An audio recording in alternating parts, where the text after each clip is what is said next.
Good evening mga Bisaya at saka yung hindi mga Bisaya diyan. So, meron tayong membro sa grupo na from time to time nag-ano siya, mag mag mag-message kami sa Facebook.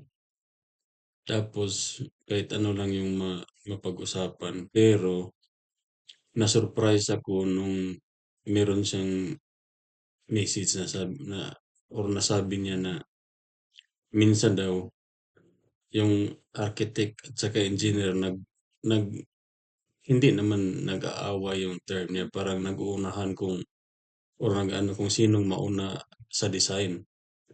So, tapos sabi ko sa kanya, dito, ang practice naman dito, ganyan, ganyan, ganyan. Sabi ko, i-discuss ko na lang kaya para maano, para klaro, or at least maano talaga yung ano ang role ng bawat isa. Tapos, yun nag-agree siya na sige, i-ano mo na lang. So, ito ang topic natin ngayon. So, sino ang mauna sa design? Architect ba or structural? So, obvious naman. Kami sigurong matrigger nito. So, engineer tayo pero aminin mo natin or sa hindi, ang mauna dyan is ang tadadadang, architect. So, sa mga projects na involve ang architect, sila talaga ang mauna.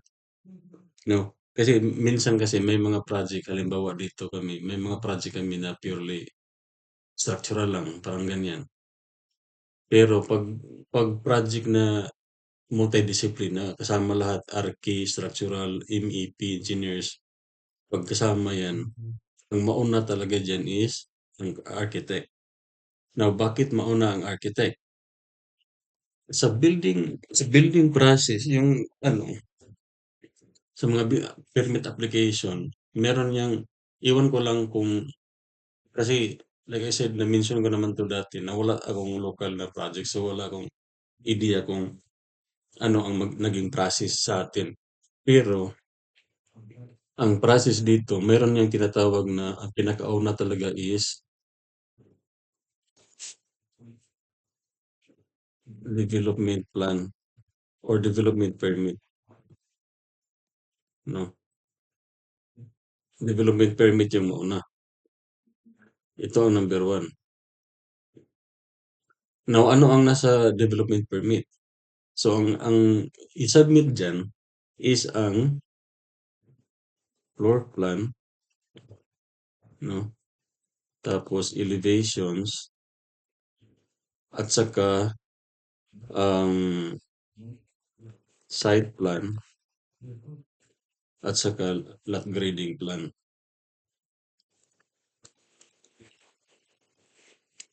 Tapos pag medyo ano pa na project, halimbawa nasa frontage yan ng halimbawa sa highway or ano, minsan kailangan pa yan ng landscape, no?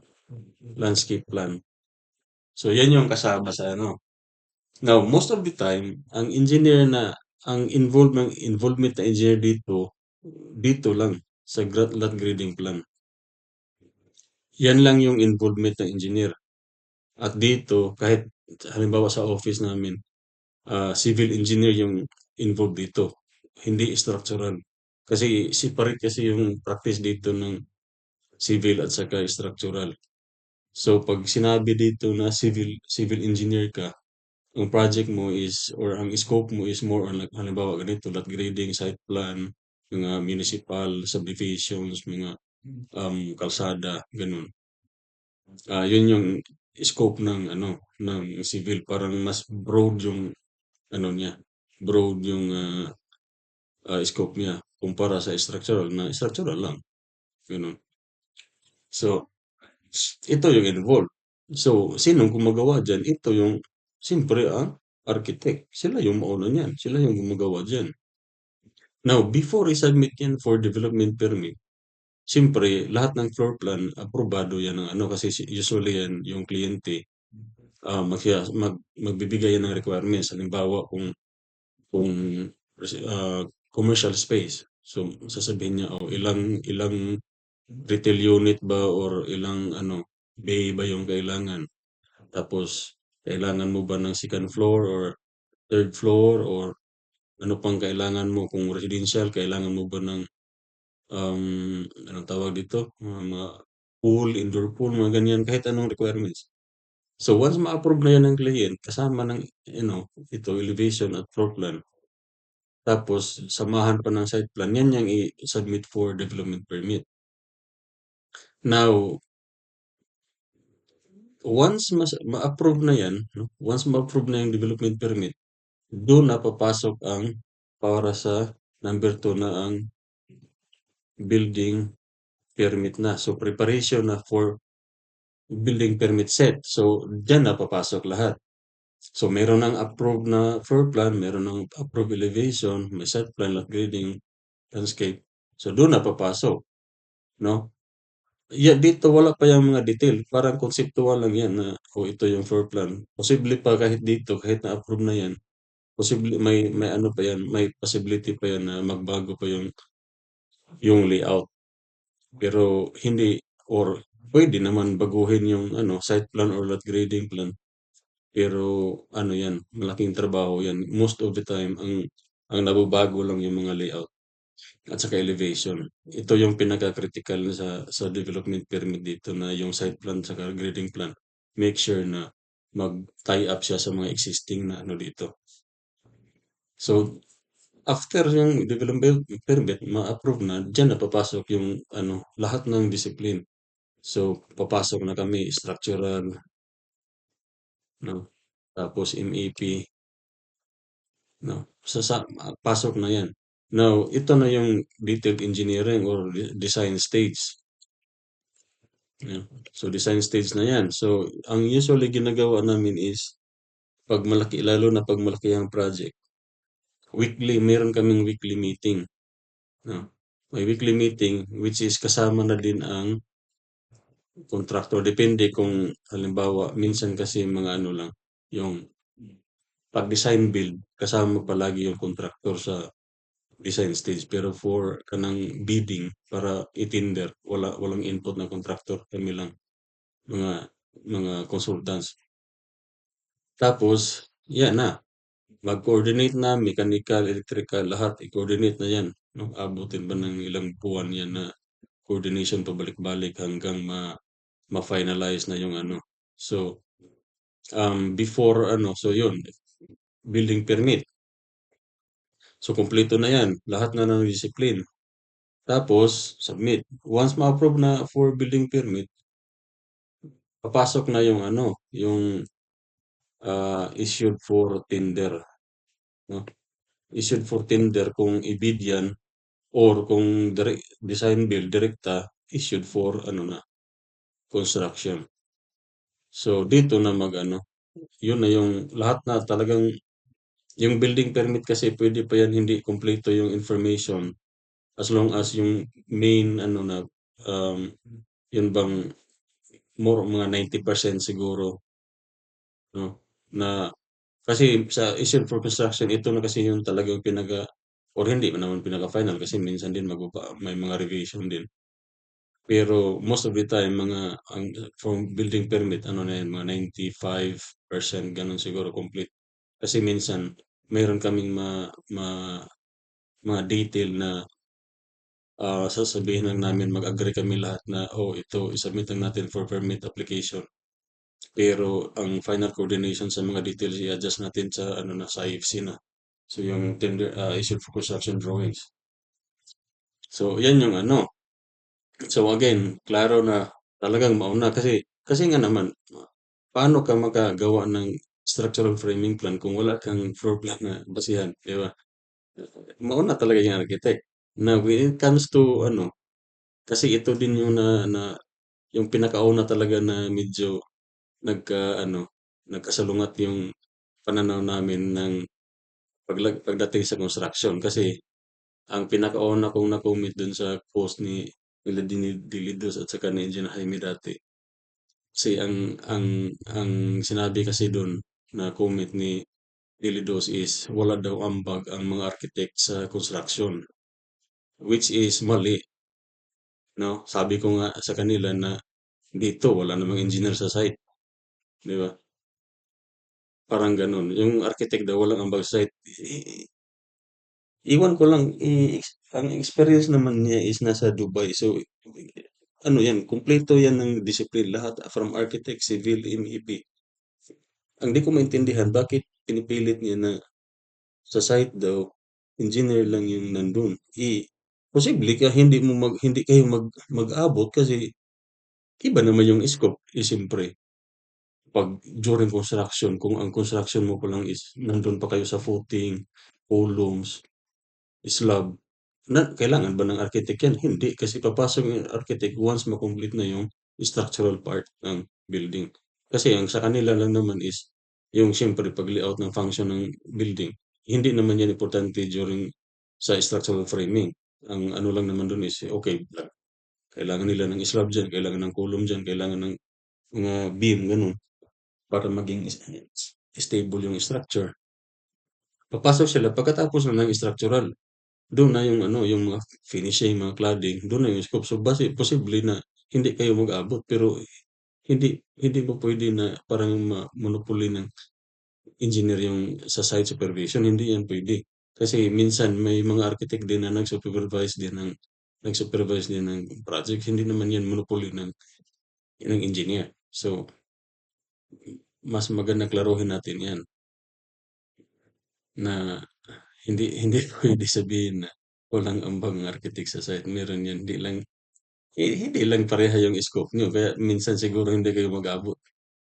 Ano ba Tagalog, magpang-abot or ano ba sa Tagalog yan? Hindi kayo mag-ano ba, mag hindi mag-intersect yung ano niyo, mga scope. Pero hindi pwede na sabihin na ano, na walang ambag yung mga architect sa site.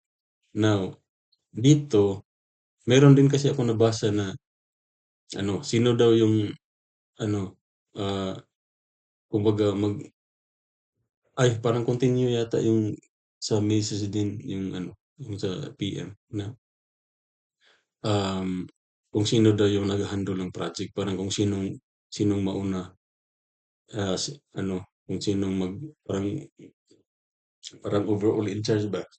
Dito, ang practice dito is kung sino yung unang nilapitan ng ano, ng kliyente, yun yung, mayroon kasing tinatawag dito na ano, maliban sa yung mga engineer of record, mayroon yung tinatawag na CRP, no, CRP, coordinating,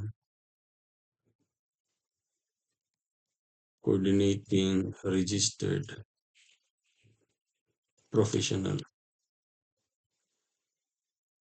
So, yung CRP, pwede yan na ano, siya din yung either mechanical siya or electrical engineer or architect or structural engineer. Depende yan. Depende yan kung sino yung usually ang naging practice dito is kung sino yung nauna na in-approach ng ano ng kliyente, siya yung magiging CRP. Now, ang trabaho ng CRP, maliban kung siya din yung isa sa engineer of record, ang pinaka-main na trabaho niya is more on coordination. Kaya nga, coordinating. So, ang scope ng trabaho nito is parang kung sa atin na settings, parang siya yung project manager, no? So, parang siya yung nag-oversee ng lahat ng ano, lahat ng discipline. So, lahat ng mga shop drawings, mga ano tawag dito, ah, mga shop drawings, mga RFI, mga site instructions, or may mga change order, dun, dito yan. Tapos, ang CRP na yung mag-distribute kung saan yung ano, halimbawa may mga RFI, mga request for information. Tapos, ipadala sa amin kung kaninong scope yung ano, may RFI. Tapos once mag-ano kami, mag-respond, hindi kami direkta mag-respond sa contractor or sa kliyente. Dadaan yan sa CRP. Tapos yan na yung ano, mag-distribute sa kung sinong involved na discipline. So, ang ano kasi sa atin, iwan ko lang kung kahit dati pa, andiyan pa ako, marami naman akong kaibigan na mga architect. Hindi, wala namang problema. Meron lang talagang, iwan ko lang kung bakit mag-aagawan,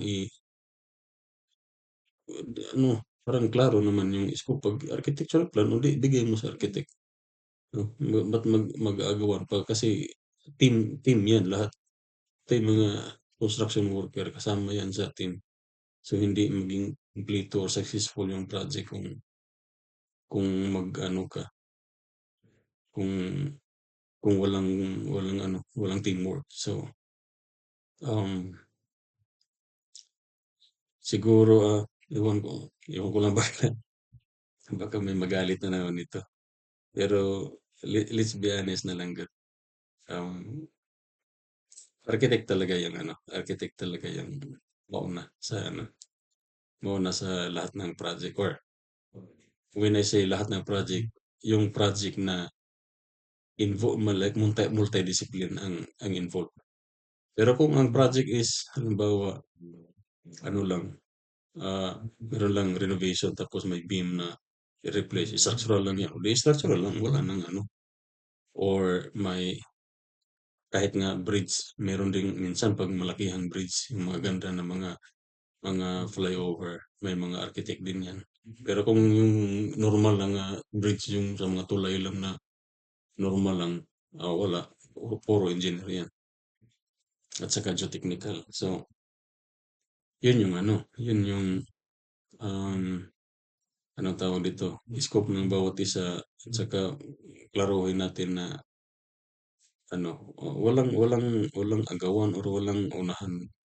Kailangan lang is ano, teamwork, coordination, lahat para successful ang project.